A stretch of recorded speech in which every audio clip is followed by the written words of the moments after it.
Policy बाजार पर 1 करोड़ रुपए का टर्म लाइफ इंश्योरेंस केवल 450 रुपए महीने से शुरू। वाह! नमस्कार, मुकाबला में आपका स्वागत है। मैं हूं संकेत उपाध्याय। पूरी तरीके से 2024 की तैयारी में सारे राजनीतिक दल जुट चुके हैं और खास तौर से जो दो बड़े दल हैं, कांग्रेस और बीजेपी। कांग्रेस की तो यात्रा फिर से रिज्यूम हो गई, वो यात्रा दोबारा शुरू हो गई और 2.5 ही दिन में यूपी से बाहर भी निकल गई, हरियाणा की ओर निकल गई। तो सवाल ये पूछा गया कि ये कैसा दौरा उत्तर प्रदेश में, सबसे जरूरी राज्य, और आप यहां 2.5 दिन में ही निकल गए। लेकिन इसी 2.5 दिन में राहुल की भारत जोड़ो यात्रा को समर्थन कहां से मिला?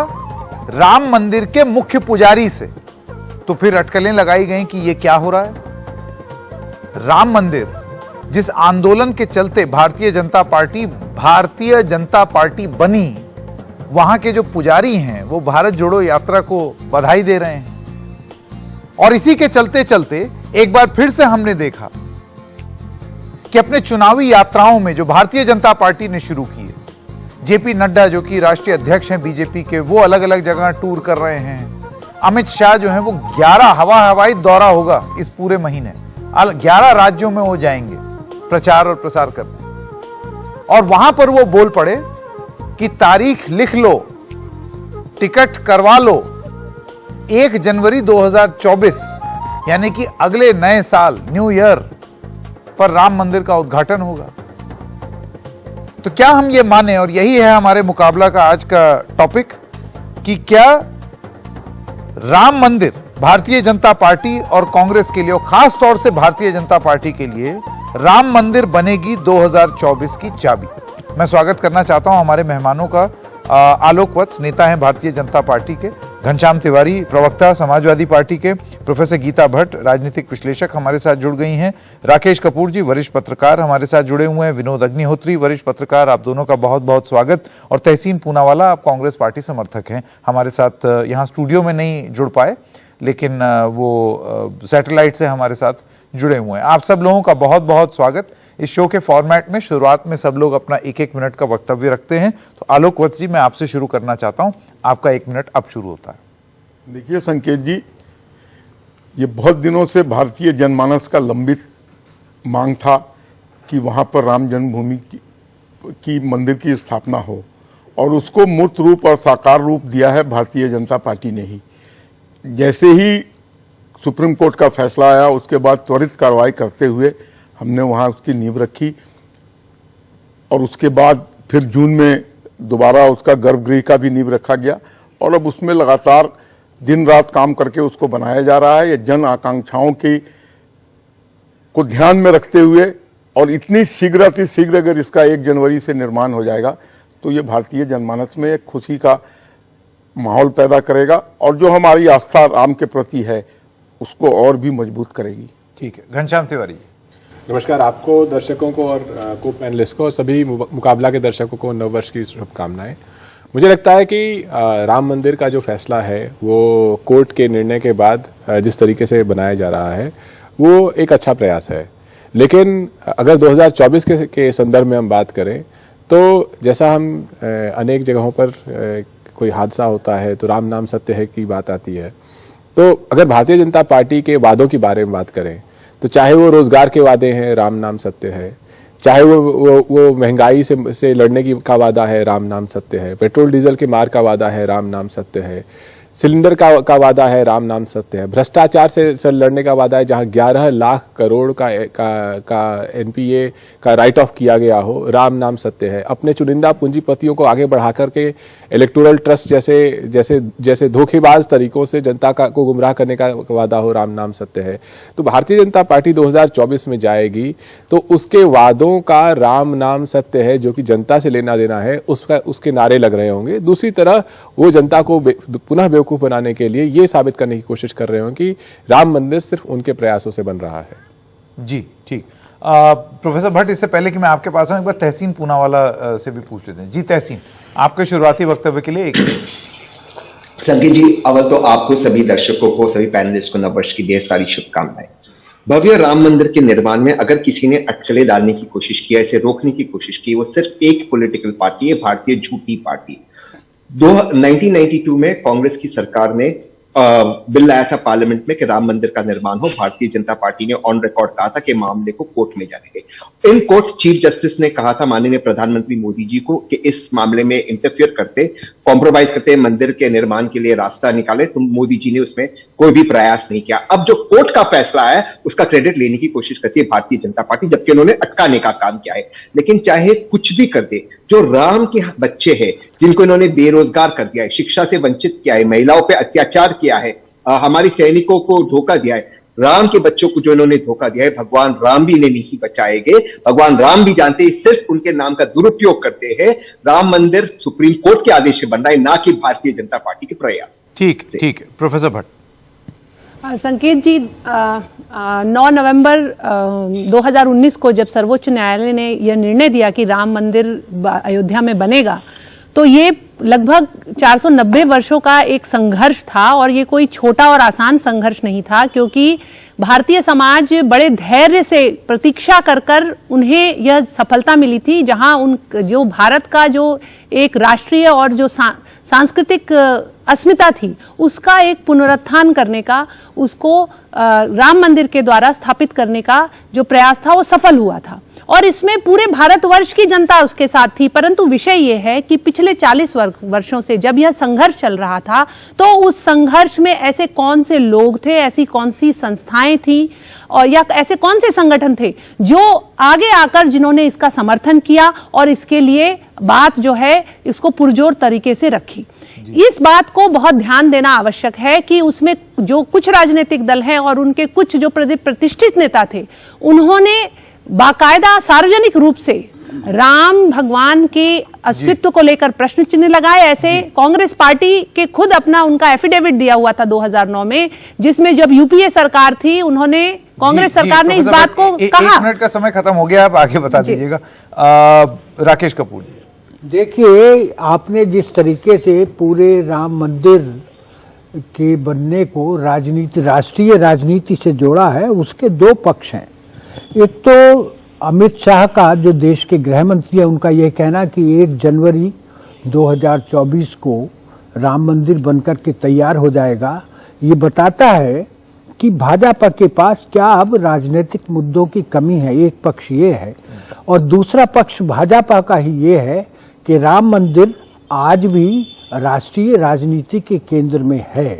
तो हमें ये सोचना होगा कि राम जन्मभूमि का जो आंदोलन चला, जो लाल कृष्ण आडवाणी ने शुरू किया था, उसकी पराकाष्ठा जो हुई वो सुप्रीम कोर्ट के फैसले के साथ हुई और वो जमीन या वो मस्जिद या वो विवादित ढांचा राम मंदिर को दिया गया। वहां राम मंदिर का निर्माण हो रहा है, जो राम मंदिर निर्माण ट्रस्ट कर रहा है।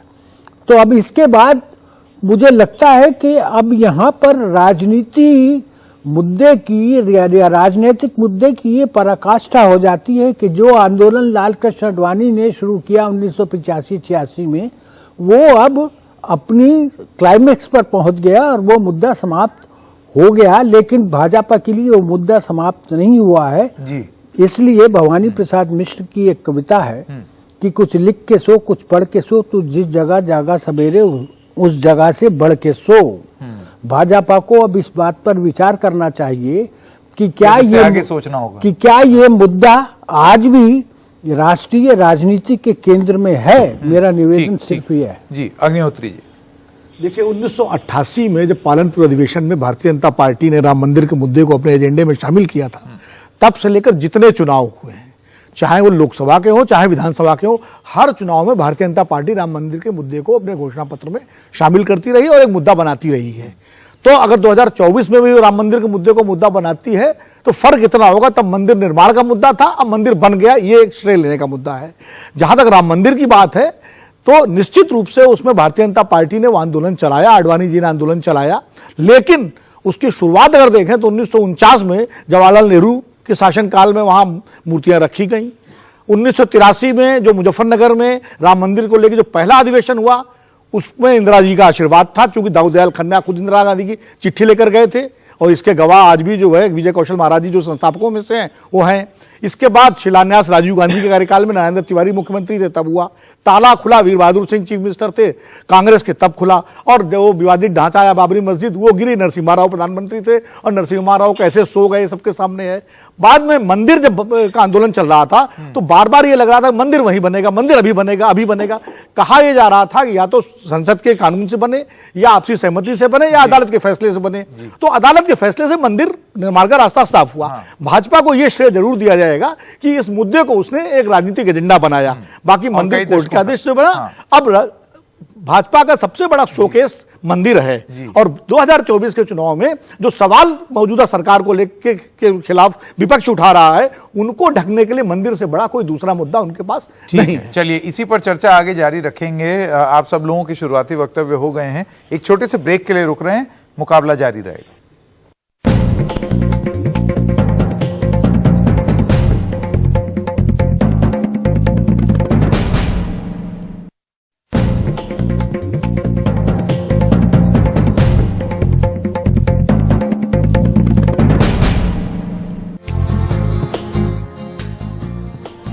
तो एक ऐसा मुद्दा जिससे आस्था का मुद्दा, जिससे भारतीय जनता पार्टी बड़ी हुई, खड़ी हुई, क्या 2024 में भी वही एक महत्वपूर्ण मुद्दा रहेगा? क्या ये 2024 की चाबी है भारतीय जनता पार्टी के लिए? आलोक वत्स, इससे अभी थोड़ी देर पहले शुरुआती वक्तव्य में आप ये कह रहे थे कि आस्था का मुद्दा है, हमारे दिल के करीब है, वो बात सब सही है, लेकिन क्या हम ये समझें कि 2024 में आप अपनी सबसे बड़ी सफलता का प्रतीक यही दिखाएंगे कि आपने मंदिर बना दिया? यूपी का चुनाव आप देख लीजिए 2022 का, एक गाना जो है वो इतना प्रचलित था, जो राम को लाए हैं हम उनको लाएंगे। तो आपको लगता है कि यही फॉर्मेट 2024 में भी जारी रहेगा? बिल्कुल नहीं। 2024 के लिए हमारे खजाने में बहुत कुछ है। हिंदुस्तान की अर्थव्यवस्था को विश्व की 5वीं अर्थव्यवस्था में लाकर खड़ी कर दी है। अर्थव्यवस्था पे तो घनश्याम जी क्या क्या बोल गए। खैर ये इनका अपना ओपिनियन है, लेकिन जो सच है वो सच है, इसमें कहीं कोई शक नहीं है कि आज विश्व की 5वीं अर्थव्यवस्था में हिंदुस्तान आके खड़ा हो गया है। ये बात कर रहे थे बेरोजगारी की और गैस के सिलेंडर की और तेल की, लेकिन जो वैश्विक स्थिति है, जो राष्ट्रीय जो अंतर्राष्ट्रीय स्तर पर जिस तरीके का माहौल बना है, उसमें आप देखिए कि जब दूसरे बड़े विकसित देश डबल डिजिट में इन्फ्लेशन पे हैं, हम मोदी जी ने यहाँ अभी भी 7% पर बांध के रखा हुआ है। देखिए हम तो जैसे मैंने शुरुआत में कहा कि हम भी राम नाम सत्य है के पोस्टर लगाएंगे। लिखा रहेगा रोजगार राम नाम सत्य है, अर्थव्यवस्था राम नाम सत्य है, किसानों की आय डबल होगी राम नाम सत्य है, सिलेंडर 50 रुपए का होगा राम नाम सत्य है, डॉलर 40 रुपए का होगा राम नाम सत्य है, देश चीन को लाल आंखें दिखाएगा राम नाम सत्य है, मोदी जी का कोई भी वादा जनता उस पर यकीन करेगी राम नाम सत्य है, अग्निवीर की स्कीम जिस तरीके से उसने देश के युवाओं के आगे भविष्य का हनन किया है, जो देश की रक्षा करने के लिए खड़े रहना चाहते थे, राम नाम सत्य है। तो मुझे लगता है कि अगर भारतीय जनता पार्टी 2024 का चुनाव भगवान श्री राम के नाम पर लड़ना चाहती है, तो पूरा देश भी राम नाम सत्य है के पोस्टर लेकर के उसमें मोदी जी की तस्वीर और उनके जो जुमले हैं उसकी एक कथा लिख करके तैयार रहेगा, और जहां जहां भारतीय जनता पार्टी जाकर के लोगों को उकसाएगी, नफरत के बीज बोएगी, वहां वहां उन्हें राम नाम सत्य की बैनर दिखाई देंगे। अग्निहोत्री जी, अभी ब्रेक पे जाने से पहले आप ये बता रहे थे कि जिस आंदोलन पूरा चला, उसको शुरुआत से लेके एंड तक ये जनता में बताना कि भाई ये हमारा मुद्दा था, हम उसके साथ खड़े रहे, हर अधिवेशन में हमने उसके बारे में, हर मैनिफेस्टो में हमने उसके बारे में जिक्र किया।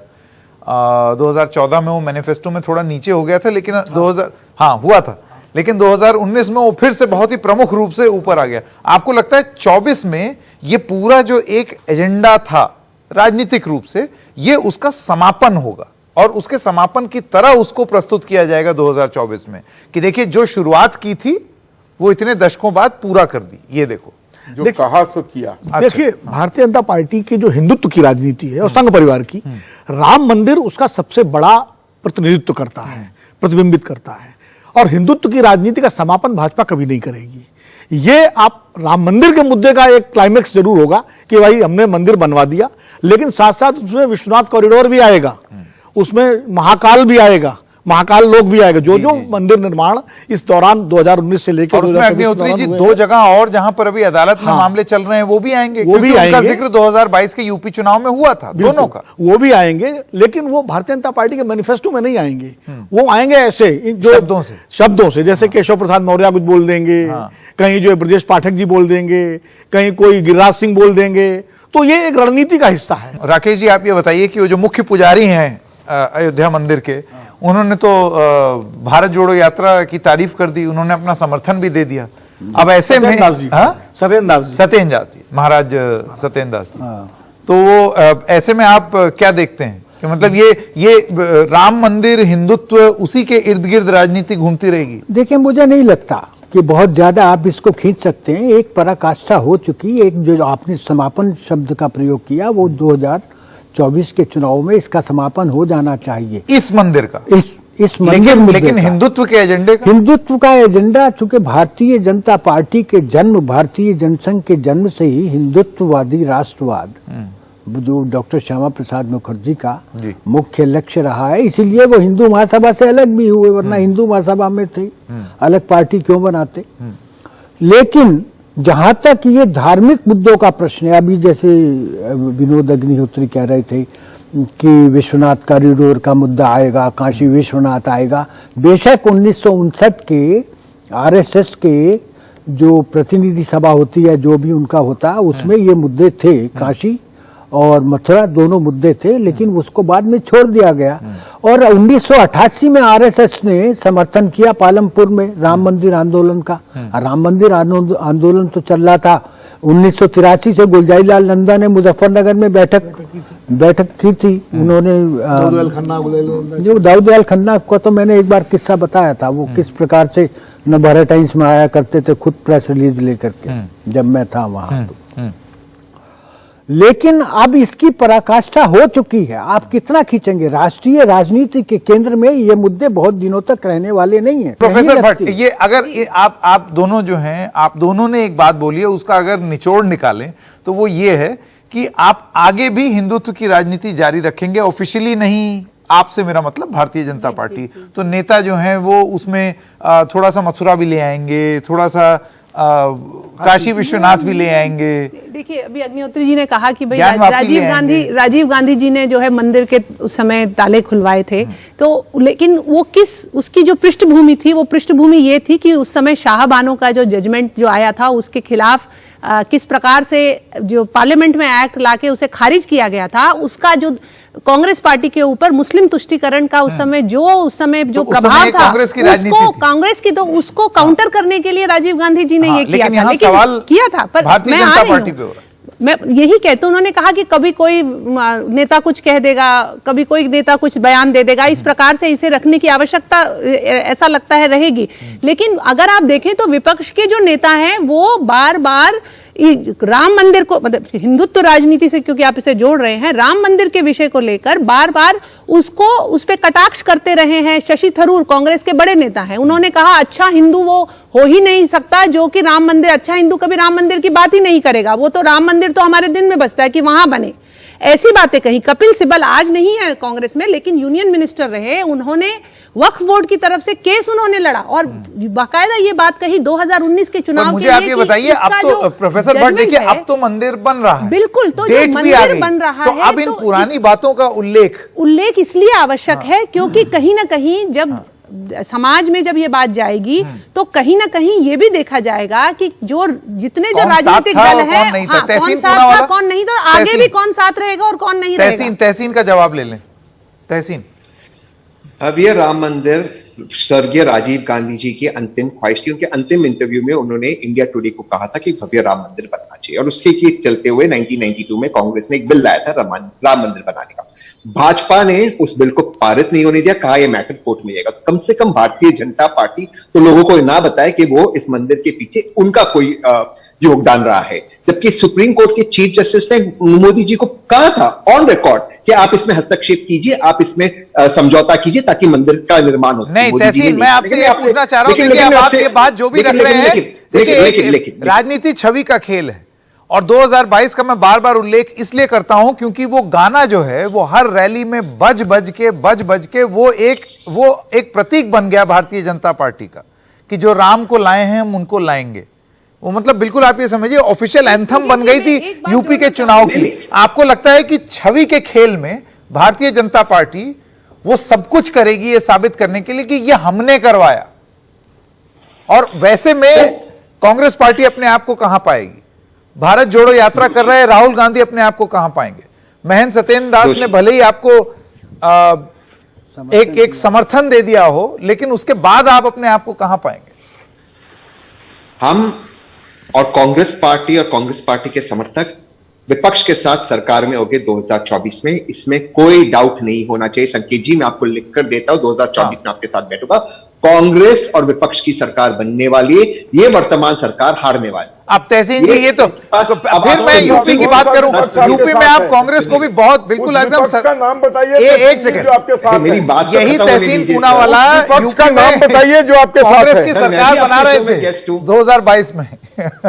मुझे याद है आप उस विपक्ष का नाम बताइए जो राहुल गांधी को नेता मानने को तैयार है। मैं भी इस शो का हिस्सा होकर मैं अपनी बात रख दूं, मैं भी कह सकता हूं पार्लियामेंट में मां सीता का अपमान कैसे महेश शर्मा जी ने कहा उनका कोई अस्तित्व नहीं। मैं भी कह सकता हूं नरेश अग्रवाल जी आज उत्तर प्रदेश में जिन्होंने भगवान राम के बारे में किन अभद्र शब्दों का प्रयोग किया, उन शब्दों का मैं यहां पर रिपीट नहीं कर सकता। और अरुण जेटली जी ने कहा इस आदमी को अरेस्ट करना चाहिए, अरेस्ट छोड़े, आपने उसको उत्तर प्रदेश का सबसे बड़ा नेता बना दिया। तो आप लोगों ने, यानी कि भारतीय जनता पार्टी ने जैसे लोगों को ठगा है, ठगने का काम क्या है, हिंदू मुसलमान क्रिश्चियन हर भारतीय को ठगने का काम क्या है, भारतीय ठगाऊ पार्टी, तो इसमें कुछ बात ना करें। आप तो हम डेवलपमेंट के एजेंडा पे आ रहे हैं, क्योंकि डेवलपमेंट का एजेंडा राम का एजेंडा है।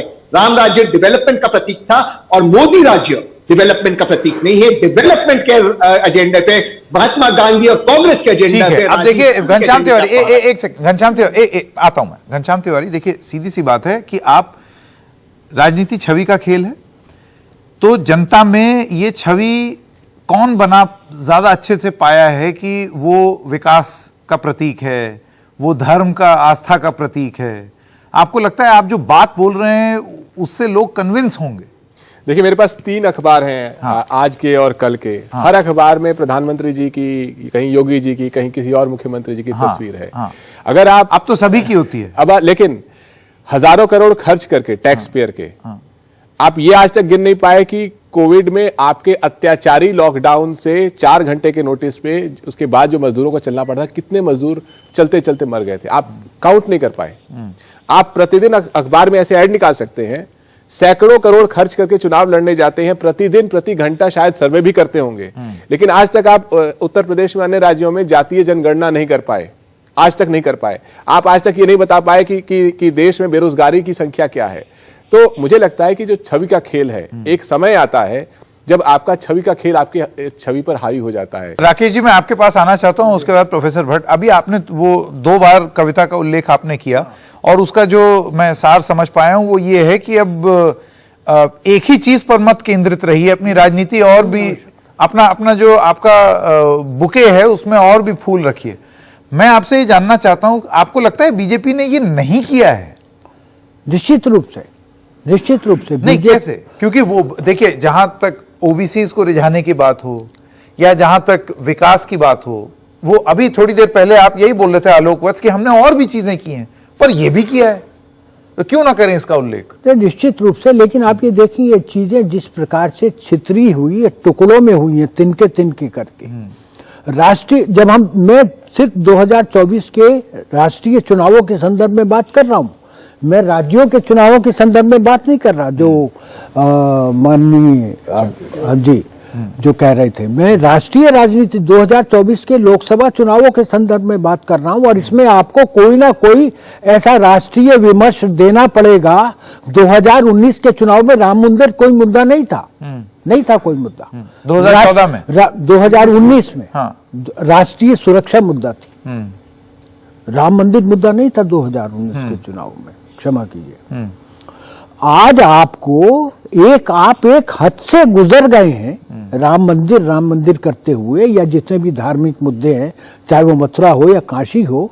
भारत के लोग इतने मूर्ख भी नहीं हैं कि वो और चीजों, अर्थव्यवस्था की तरफ ना देखें, सामाजिक ताने बाने की तरफ ना देखें।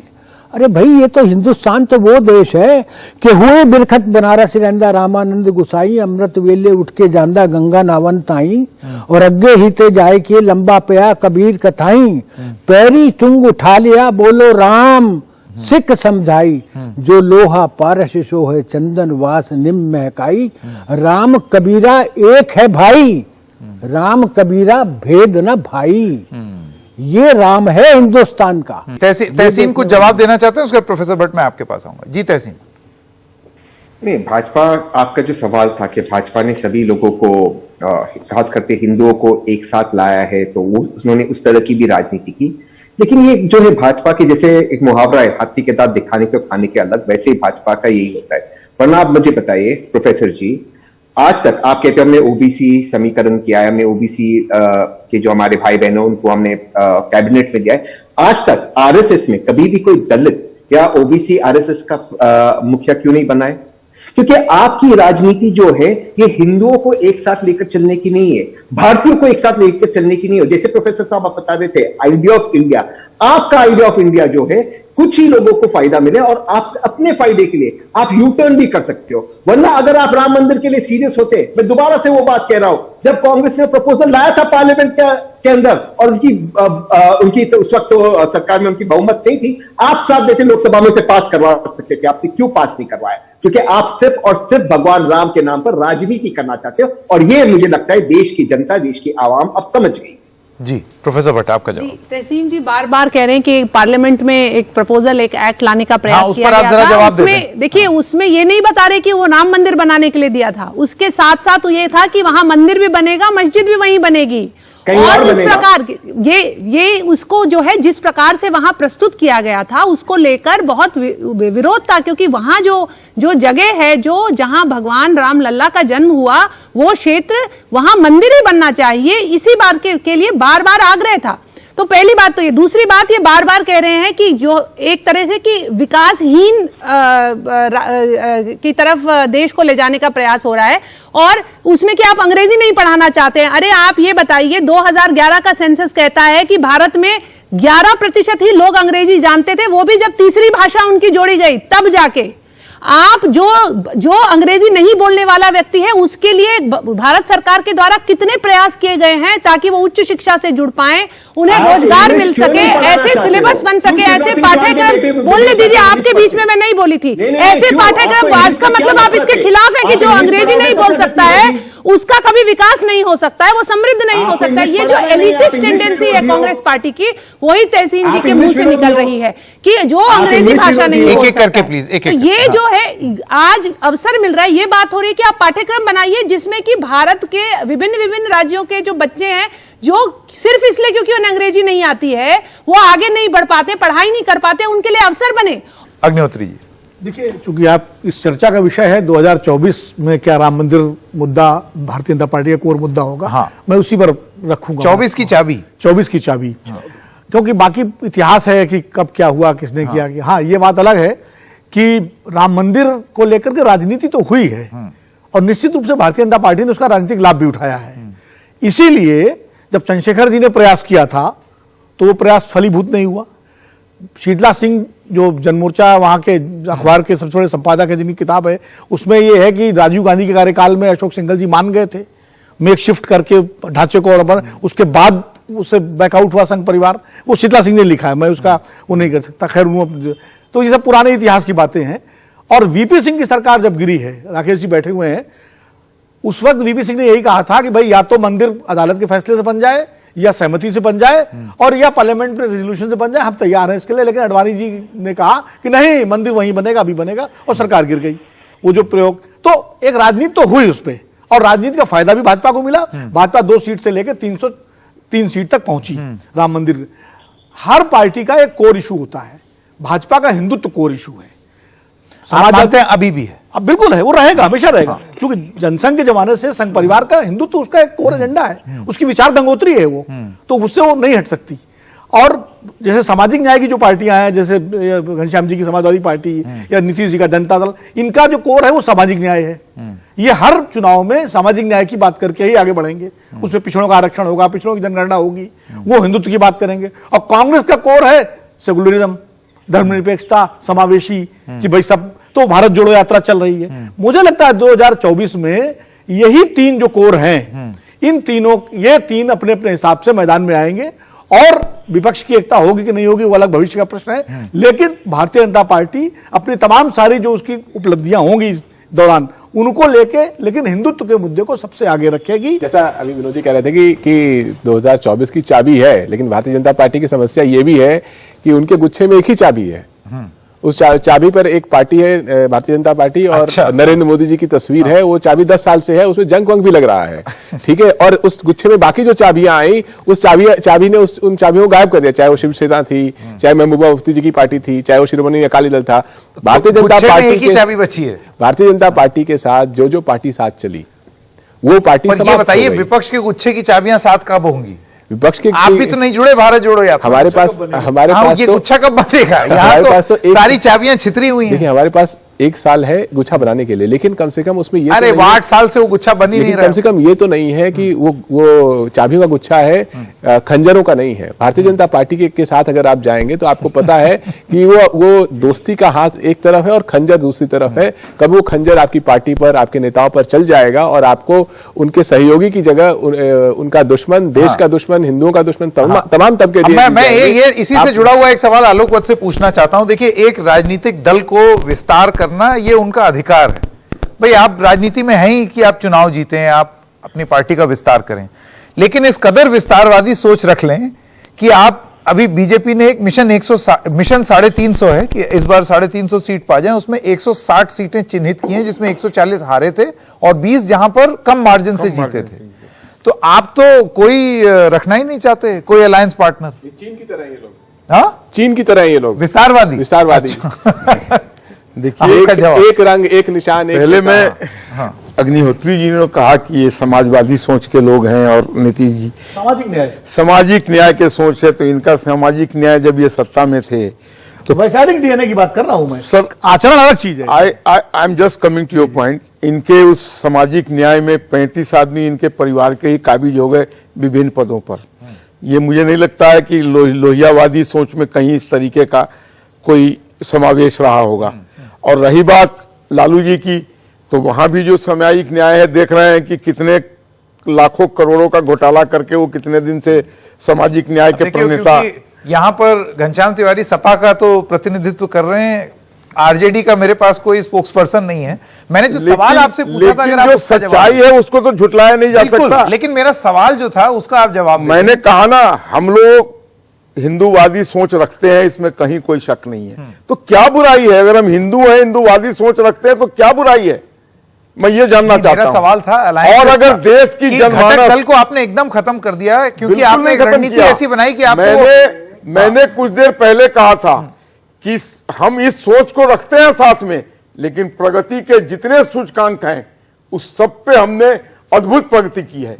चाहे रोड के मामले में हो, बिजली के मामले में हो, या राष्ट्रीय सुरक्षा के मामले में हो, या पढ़ाई लिखाई के मामले, कहीं भी, या सेना को मजबूत करने के मामले में हो, हमने कहीं से भी ये दावा बहुत हद तक, अब देखिए, बहुत हद तक विवादास्पद है। दावा अच्छा है, इसमें विवादास्पद होगा, विवादास्पद होगा। बहुत हंगामा किया इन्होंने यूपी में, लड़की हूं, लड़ सकती हूं, महंगाई, बेरोजगारी की जनता जानती है किन विकट परिस्थितियों में नरेंद्र मोदी जी को वो जवाब के आगे चलना पड़ेगा। इनके सारे वाक्य में मैं सभी चीजों से सहमत हूं। केवल आप अद्भुत को अदृश्य कर दीजिए।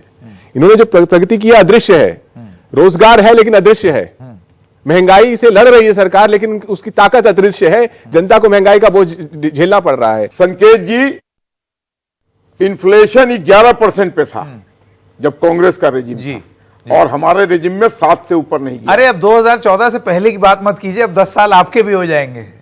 अब आप 2024 में जितनी मजबूती से बांध रखा है और जितनी जोर से प्रगति कर रहे हैं, अच्छा, आने वाले 25-30 साल तक कोई हिलाने वाला नहीं है। जनता का विश्वास इस कदर हमारे साथ जुड़ा हुआ है। एक बात मैं कहूंगा, इनकी ईमानदारी की दाद देनी चाहिए कि इन्होंने एक तरीके से बिना कहे ये घोषित कर दिया कि इनको किसी अलायंस पार्टनर, किसी और दल की जरूरत नहीं है। एक चाबी और बाकी खंजर है जिसको प्लेयर सब लाए ना, जब हम कमजोर हो।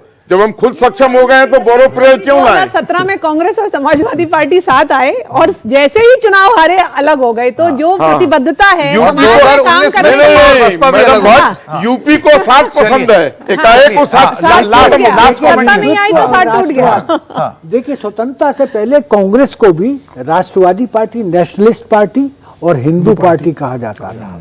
हिंदुत्व और राष्ट्रवाद को इतना सीमित हमें आज जिन अर्थों में हम कर रहे हैं, मेरे ख्याल से भारत की जनता भी वो स्वीकार नहीं करती है।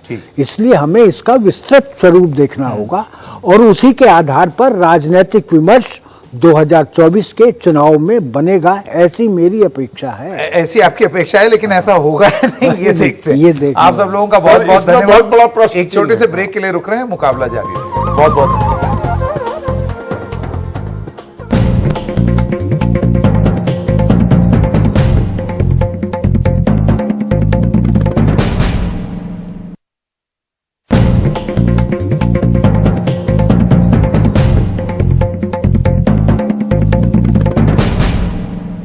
राजनीति छवि का खेल है और 2022 का मैं बार बार उल्लेख इसलिए करता हूं क्योंकि वो गाना जो है वो हर रैली में बज बज के वो एक प्रतीक बन गया भारतीय जनता पार्टी का कि जो राम को लाए हैं हम उनको लाएंगे।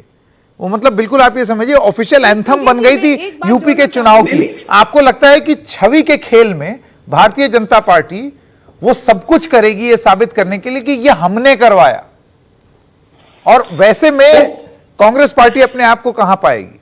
भारत जोड़ो यात्रा कर रहे राहुल गांधी अपने आप को कहां पाएंगे? महेंद्र सत्येंद्र दास ने भले ही आपको एक समर्थन दे दिया हो, लेकिन उसके बाद आप अपने आप को कहां पाएंगे? हम और कांग्रेस पार्टी के समर्थक विपक्ष के साथ सरकार में होंगे 2024 में, इसमें कोई डाउट नहीं होना चाहिए। संकेत जी, मैं आपको लिखकर देता हूं, 2024 में आपके साथ बैठूंगा। कांग्रेस और विपक्ष की सरकार बनने वाली है, ये वर्तमान सरकार हारने वाली।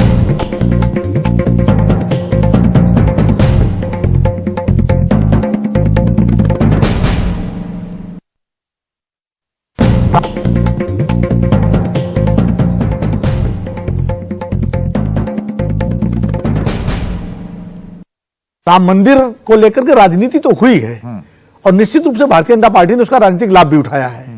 इसीलिए जब चंद्रशेखर जी ने प्रयास किया था तो वो प्रयास फलीभूत नहीं हुआ, और वीपी सिंह की सरकार जब गिरी है, राकेश जी बैठे हुए हैं, उस वक्त वीपी सिंह ने यही कहा था कि भाई या तो मंदिर अदालत के फैसले से बन जाए या सहमति से बन जाए और या पार्लियामेंट में रेजोल्यूशन से बन जाए, हम तैयार हैं इसके लिए। लेकिन अडवाणी जी ने कहा कि नहीं, मंदिर वहीं बनेगा, अभी बनेगा, और सरकार गिर गई।